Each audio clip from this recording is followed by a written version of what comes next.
going to be another hero benefiting from that save. Oh, okay. That's a situational pick.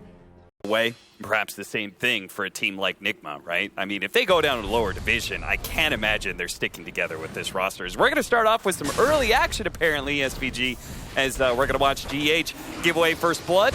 Tries to snowball, but there's so many heroes here. There's no chance. I guess a snow. Probably go HOD on this hero. I mean, what's stopping you after all? You know?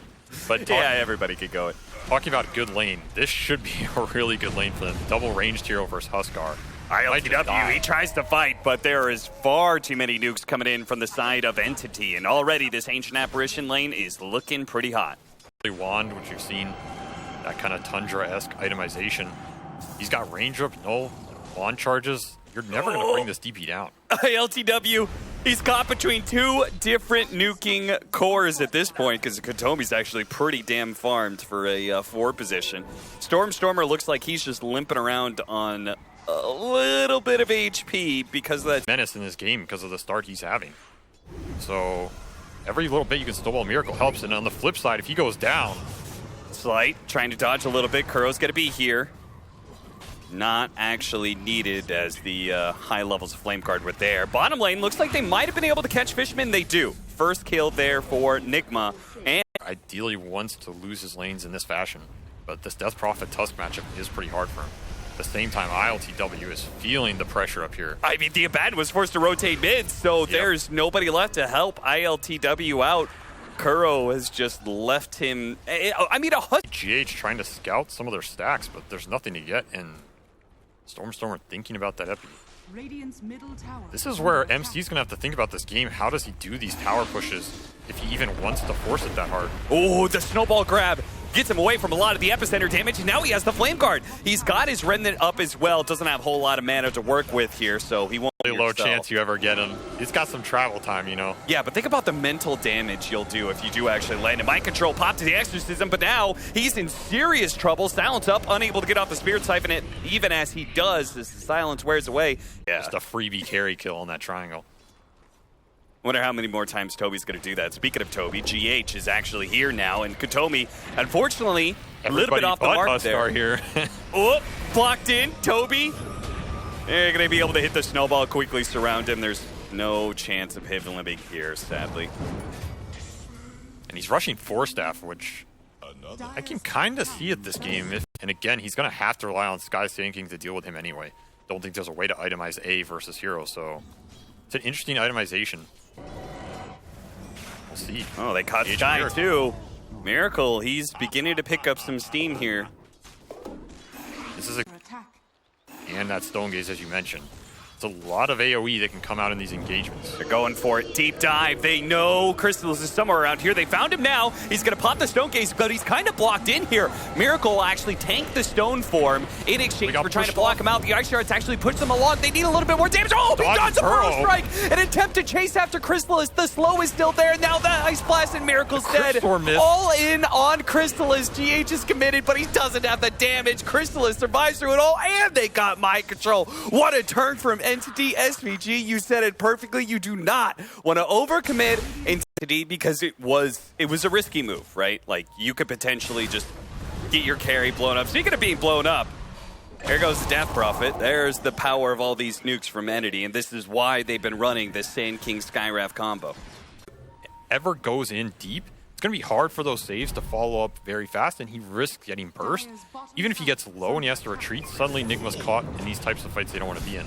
Ooh, he did not want that change. I think he wanted the Skywrath Mage a little bit more. Now they're going to cut. Nice 3-man burrow. Stormer sets it all up for the Ice Blast. Okay. Ancient Apparition does manage to blow up at least one, but the sad thing is that Miracle was able to slip away due to both a Remnant and a Slight. He gets out still, though. At least they kill Kuro as well. So 1 for 2 to the favor of Entity. Still, got to be very happy with that exchange. People will take that, particularly because MC just getting to finally uses ult to bring out tier 1, but triple TP in the tree line. Is he going to be able to get this free? It doesn't look like it. The tower's going to die, and Stone Gaze has actually been popped by a lot of siphons, though. Yeah, they're doing everything they can to make sure Mind Control dies as quickly as possible. Afraid of those Spirit Siphons, trapped in a corner. He's actually getting some heal back. Oh no, the Exorcism! It kept him alive! Mind Control, he turns around and gets gets both of them killed.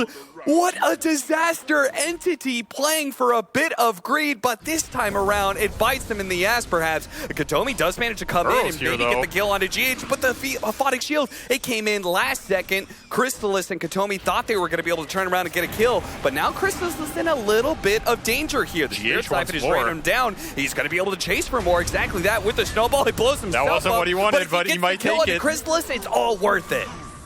Definitely worth it. Guy were not there, because I think he should have gone down there. Now they're going to go straight into Roshan with the rest of the A-Blast. But the A-Blast really well set up. Stormer is going to be a little bit late, so instead he chooses to be able to pick off the Tusk. A good kill, yes. Miracle gets a haste rune. No A-Blast here, so he has to play very conservative with his spells, because if he throws out this A-Blast and it misses, that is the green light for NIGMA to just barrel into that fight with their BKB. Stormer's going for another pickoff. Oh, whoa! Snowball! Instant reaction from GH. The Ice Blast goes through, but it's a little bit too late. The Tombstone's out, though. Kuro's in a nasty position. Miracle with his BKB is just going in for the back line. He wants to be able to kill Toby. Kuro's going to die to Crystallis. ILTW's finally here, and he goes in right as Miracle went out. What the hell? Didn't BKB either. No BKB, instantly dies. Mind Control is going to follow this up now, popping his BKB, trying to chase down the Sand King, but this feels a little hard. Burrow Strike out, a little bit of distance. One last Crypt Storm, it's enough, but Mind Control is so committed that he is obviously dead, and Crystallis is there going, all right, I guess I'll just clean up kills. The food just, he might not have those issues. But a fresh Scotty picked up on this is into the enemy triangle versus Undyne. The high ground tomb could destroy them here. They're going to go for Toby first, see if they can burst him down. If he kill him, it means ILTW potentially free game, but both of them have a buyback. And now the Stone Gaze hitting ILTW. Uh-oh, he's slowed down quite a bit. Kuro's trying to run some sort of interception here. Mind Control getting on top of him. Here comes the blast. It does actually land on Mind Control, and he's going to get popped really quickly. ILTW going back in for the kill onto the Skywrath Mage, but he will die, poked to death by Crystallis with the Scotty. 3 dead on the side of NIGMA. It was a relatively even fight kill-wise. Wishes they could kind of poke and bait out some of these Tombstone or Dusa ult back up and then re-engage, but it's really hard for Huskar and even DP to get out of the fight once they're in. We'll see Stormer just solo killing with the AA ult. Miracle, meanwhile, with the help of GH, does manage to get the kill on the Skywrath Mage, but it's kind of hard for them to get out.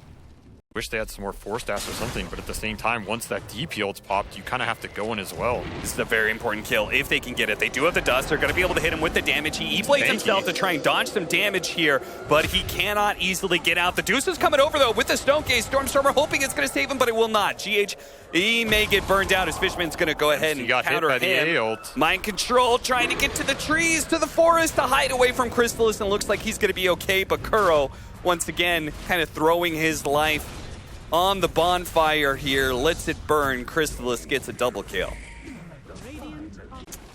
But there's only so much pressure he can apply on the map by himself. Doesn't feel like entities had to respond to him either. They kind of just get the ball up and do their thing, and they're not getting punished too hard for it. Even if this A falls a little bit behind, his spells are just so powerful this game. Gonna run to the Sand King.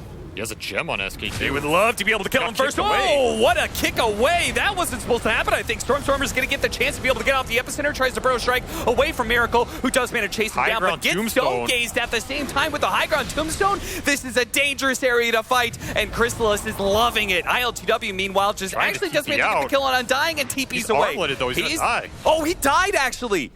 He died inside of the fountain due to the Ice Blast. The carry of NIGMA is dead, and Crystallis with this DP ult. That's also a tricky situation.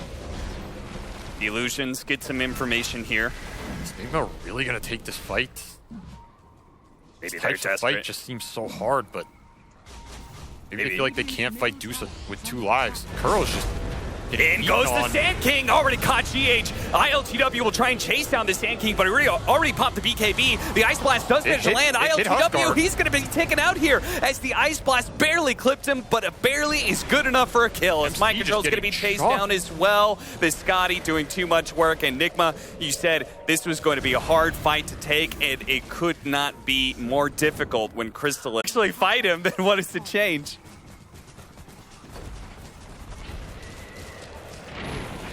Sends a message. Yeah, what kind of message? It says, once we do fight you, You're stuck in. A little annoying here. But a second later, range bears perhaps. Mind control just kind of blinking forward and doing some damage. They're going to try and burn out this Aegis. Now for the second life, NIGMA. He's locked. They're actually going to go for it. ILTW immediately jumps in. Snowball to be able to dodge the Ice Blast. That was a smart play, but the Stone Gaze still going to be able to go off, and ILTW has to be able to reset. They cannot fight into this Dusa, who is raining down arrows upon them, and ILTW gets swept up by the wave as Crystallis is able to chase him down. Here. Mass buybacks. Miracle's going to die here as well. ILTW, one last play from him, but it's going to be, what, a 5 position on dying kill? Is that all you're going to get? Not even close. A Rampage for Crystallis. Making a double, serve up a triple. Crystallis wipes out NIGMA, and that is going to be the end of game 1, no doubt.